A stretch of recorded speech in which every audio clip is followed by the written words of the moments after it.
So today I'm going to be continuing our series on the book of Exodus. And as Pastor Anthony mentioned, the story of the Exodus has really been a foundation for so many other stories of liberation. For so many groups across time, it has been the origin of hope and possibility.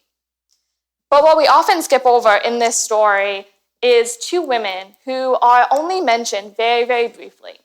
Their names are Shiphrah and Puah. They were midwives, and they were brave enough to stand up to the culture of death that held people in bondage. So I want us to remember their stories today. I want us to remember the names of the other women who were involved in this liberation, but their names have been lost to history. Across time and space, across all movements for liberation, the strength, perseverance, and sheer grit of women made true freedom possible. Shiphrah and Puah gave birth to the fresh possibility for liberation in a culture of death. And my hope today is that we can find ourselves in the story of liberation and join them. So if you have a Bible, I want you to turn to Exodus chapter 1, verse 15. The words will also be on the screen. It reads, "The king of Egypt said to the Hebrew midwives, one of which was named Shiphrah and the other Puah, when you act as midwives to the Hebrew women and see them on the birth stool, if it is a boy, kill him, but if it is a girl, she shall live. But the midwives feared God. They did not do as the king of Egypt commanded them, but they let the boys live. So the king of Egypt summoned the midwives and said to them, 'Why have you done this and allowed the boys to live?' The midwives said to Pharaoh, 'Because the Hebrew women are not like the Egyptian women, for they are vigorous and they give birth before the midwife comes to them.' So God dealt well with the midwives, and the people multiplied and became very strong. And because the midwives feared God, he gave them families. Then Pharaoh commanded all his people, 'Every boy that is born to the Hebrews you shall throw into the Nile, but you shall let every girl live.'" Now, this story of the midwives can often be seen as an interlude or prologue to the larger story of Moses. However, there is so much that is not being said in this story. There are so many gaps that need to be filled. Underneath this passage, there is an entire story that is not being told. And one way to access that story is by practicing what scholar Wilda Gaffney calls womanist midrash. Now, womanist midrash it's kind of a complicated term, but in essence, it is a way of reading scripture that pays attention to marginalized characters in the biblical text, specifically women and girls. And this method of scripture emerged from the work of womanist scholars, specifically Black women. And if you are not familiar with the concept of womanism, essentially it is paying attention to the struggles of Black women in particular. It pays attention to our intersectional identities and focuses on the liberation of all people.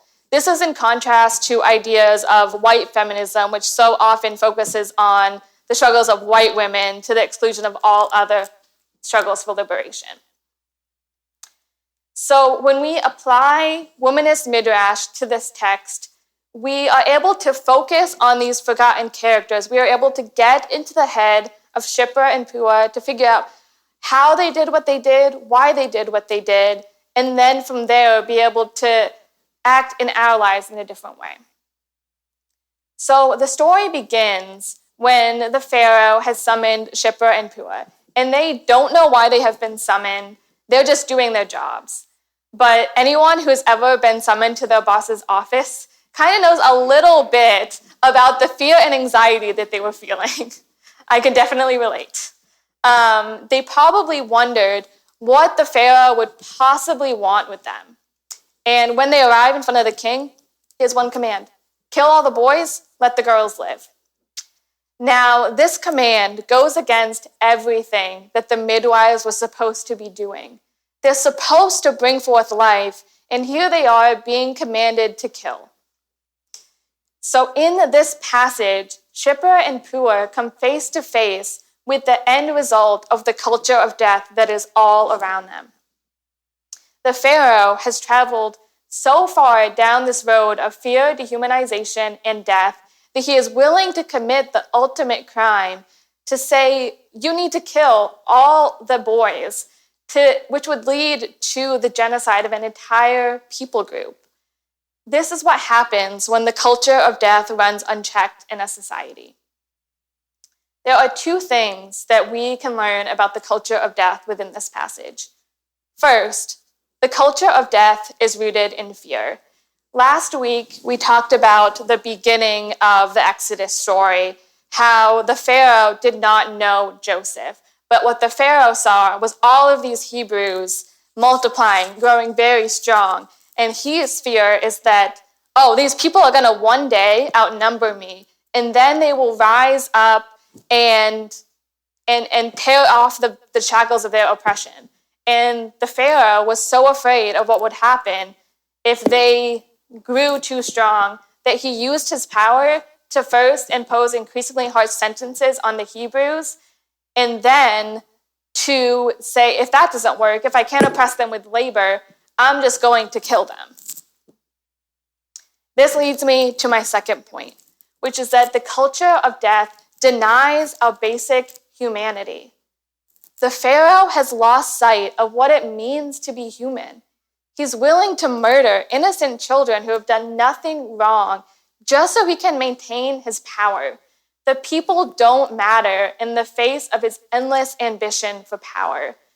And we can see the same story play out in the New Testament when Herod orders the murder of all the Hebrew boys, all because he's afraid of a child born in Bethlehem. History repeats. Once someone lets fear sink in and they lose sight of their connection to all other life, then the road to unchecked violence and death is clear. I don't have to spell out how this connects to our lives today. All we have to do is turn on our phones after the service and look at our push notifications from our news outlet of choice, and we see it all around us. But when we return to the story, Shiphrah and Puah find the courage to say no. They look the culture of death in the face, and they refuse to comply. They know that their purpose is to bring life into the world, and they refuse to allow even the darkest examples of humanity to tarnish that purpose. We too are also called to bring forth life in a culture of death. Now, I have learned that this looks different for each of us. Not all of us are midwives. Not all of us will be present in that actual birthing process. I also have an interesting vantage point when I consider my work in light of Shiphrah and Puah's story. I've mentioned this in the past. Many of you are probably familiar with my job. I talk about it a lot because for the past 3 years, this job has really made me who I am. It's an integral part of my identity. For those of you who are not familiar, I have spent the past 3.5 years working at a medical respite and hospice facility for unhoused individuals with HIV/AIDS. I began in August 2018 as a volunteer when we were primarily serving end-of-life patients. And when I started, we were trained to see our role as a kind of midwife to death. Just as a midwife is meant to be there during the act of birth, we were called to be there during the act of death. And this was terrifying for me at first because it required me to look the reality of death in the face without flinching. And our society so often trains us to not do that. We're trained to avoid death, to not look at it, to pretend it's not there, to do all we can to avoid the fact that our lives are mortal. So much of our lives are rooted in this fear of death. And so I think that it is incredibly human, this fear. I myself struggled with this fear before I took the job. A couple months prior, in April, my grandmother passed away at the age of 100. She was in hospice care for the last few days of her life, and I was so scared to be there in that moment of death that I did not go to see her in her final days. I could not bring myself to sit bedside with her. And it was a moment that I ultimately came to regret, but also to understand that it was an all too human reaction. We would do anything to avoid being confronted with death. It's human. But God led me to a place where I would confront that fear, where I would learn to sit in the presence of death. It requires this ability to settle yourself, to sit with someone at the bedside in that moment of vulnerability and fragility and hold them in that moment. It requires a humility to know that we may not be able to restore someone's physical life, but we can give them some level of spiritual and emotional life. In the last moments of someone's life, there is a beauty in showing someone that they are unconditionally accepted and loved. At work, we have this saying, healing into life or healing into death. And that is something that I have tried to embody. But it's not easy. And finding those moments of life can be difficult when you are confronted with death. At the same time, now, most of the clients at my work are living. But they are living in the reality of systemic oppression, poverty, racism, substance abuse, lack of access to healthcare, mental health challenges. They are confronted all the time with the realities of death around them. And finding those moments where we can bring some level of life is an essential work, whether that is making someone a sandwich or making sure that they're taking their meds on time. Those things are what abundant life looks like in the moments of death all around us. However, the culture of death distracts ourselves from that mission. Especially in the nonprofit field, there is so much that gets in the way of the good that we seek. The hierarchy of our institutions often does not allow ourselves to view ourselves as equals and work together for our clients.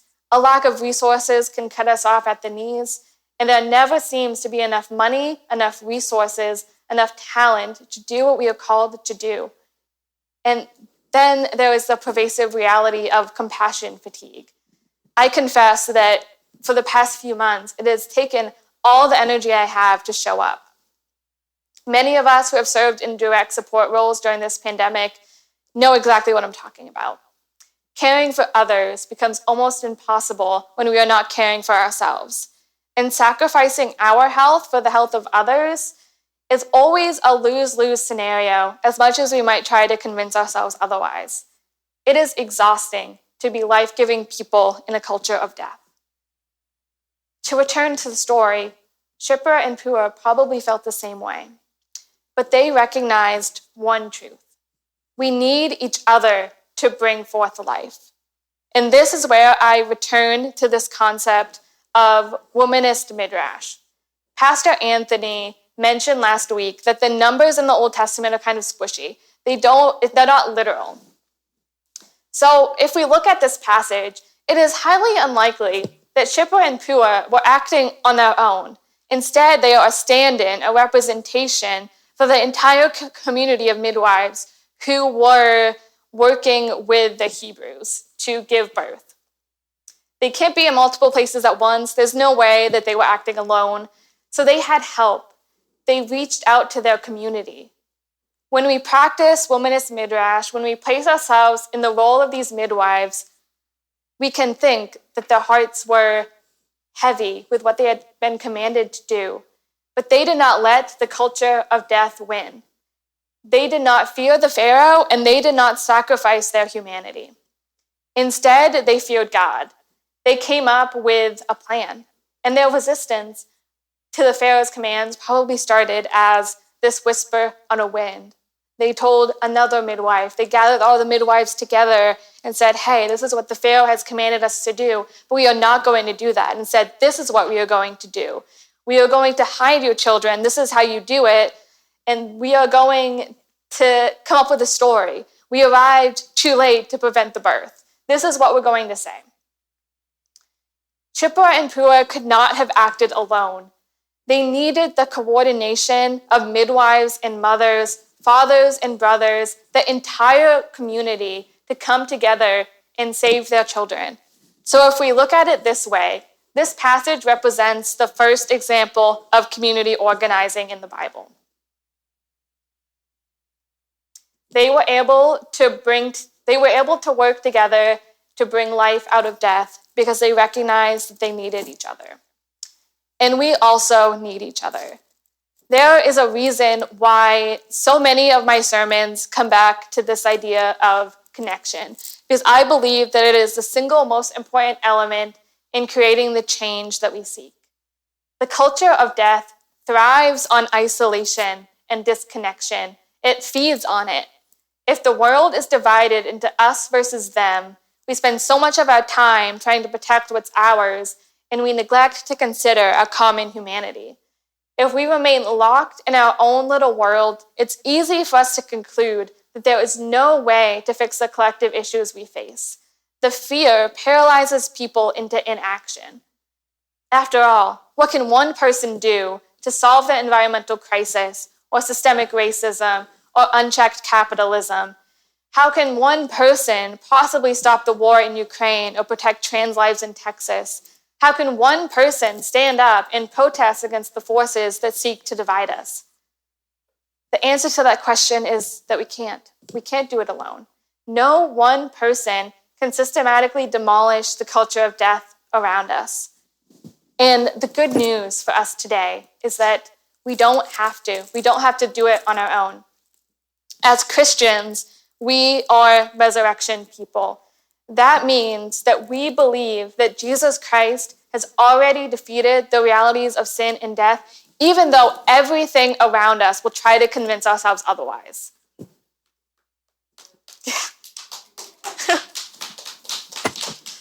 That means that Jesus was able to inhabit our struggles. Jesus submitted himself to death on a cross so that we could receive new life. Jesus did not leave us in our despair over the death in the world. Instead, Jesus reached down to us, Jesus inhabited the darkness, and Jesus defeated it. The culture of death will ultimately fall at the feet of Jesus on the cross, even when that seems like the most impossible thing in the world to believe, especially then.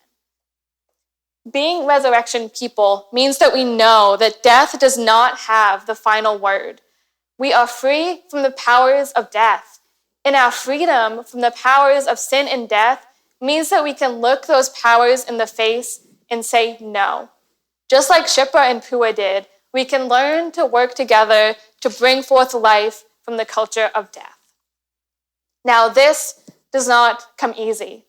Childbirth is messy and it's painful. It's heartbreaking. It lasts for hours, maybe even days. And sometimes it seems as if there is no end to the birthing process.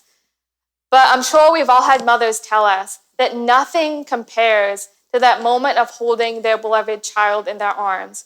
All the labor, all the pain is worth it if at the end of it there is new life. So, friends, I do not want to sugarcoat the fact that we are living in a dark and messy world. I struggled with this sermon because I did not want to leave us in our despair, but I also did not want to leave with empty platitudes or this kind of triumphalism that kind of glosses over everything that is broken. I wanted to recognize that it's hard to remember the power of life is always stronger than the power of death. And it's hard to live into that reality, to act as if it has already come to pass. You may not feel that right now in this moment, and that's okay. It's human. But that does not change the ultimate truth, that life is springing forth from death. So as you leave here today, there is an invitation. Find one small way to bring life out of death this week.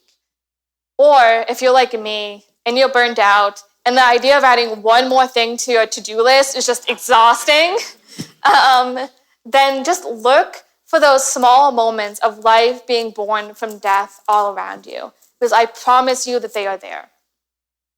Small actions done with great love can make all the difference. Sometimes I'm convinced that those small actions, taken faithfully day after day by each and every one of us, is the only thing that has ever managed to change the world, to bend the universe toward justice and righteousness. Any action that says you are not alone is new life springing forth from old ground. Any time we care for ourselves or we care for others, we are breathing new life into old bones. Any time we stand up to a person of authority and say enough is enough to the culture of death, that is new life.